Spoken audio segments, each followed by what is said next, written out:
Let me tell you a story in the form of a dream. I don't know why I have to tell it, but I know what it means. Close your eyes, just picture the scene as I paint it for you. It was World War II when this man named Kenji woke up. Ken was not a soldier, he was just a man with a family who owned a store in LA.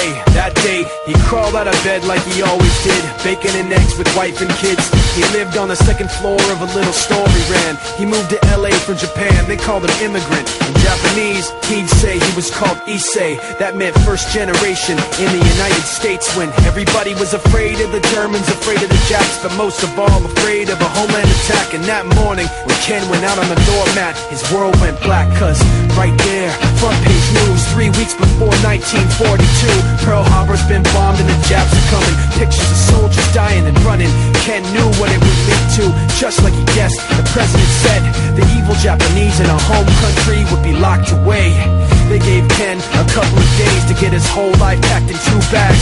Just 2 bags, couldn't even pack his clothes. Some folks didn't even have a suitcase to pack anything in, so 2 trash bags is all they gave them. And when the kids asked Mom, where are we going, nobody even knew what to say to them. Ken didn't want to lie, he said the US is looking for spies, so we have to live in a place called Manzanar, where a lot of Japanese people are. Stop it, don't look at the gunmen.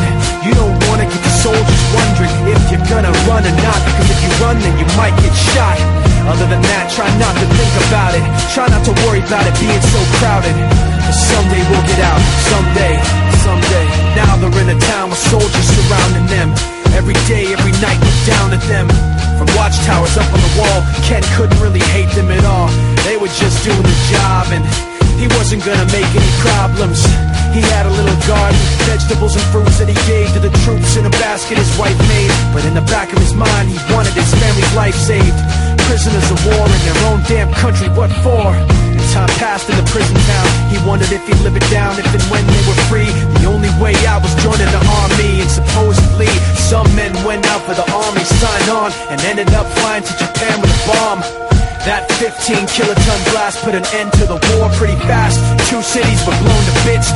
The end of the war came quick, and Ken got out big hopes of a normal life with his kids and his wife. But then they got back to their home, and what they saw made him feel so alone. These people had trashed every room, smashed in the windows and bashed in the doors, written on the walls and the floor, Japs not welcome anymore.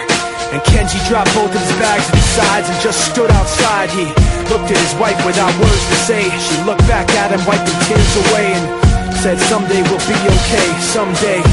Now the names have been changed, but the story's true. My family was locked up back in 42. My family was there where it was dark. When I looked into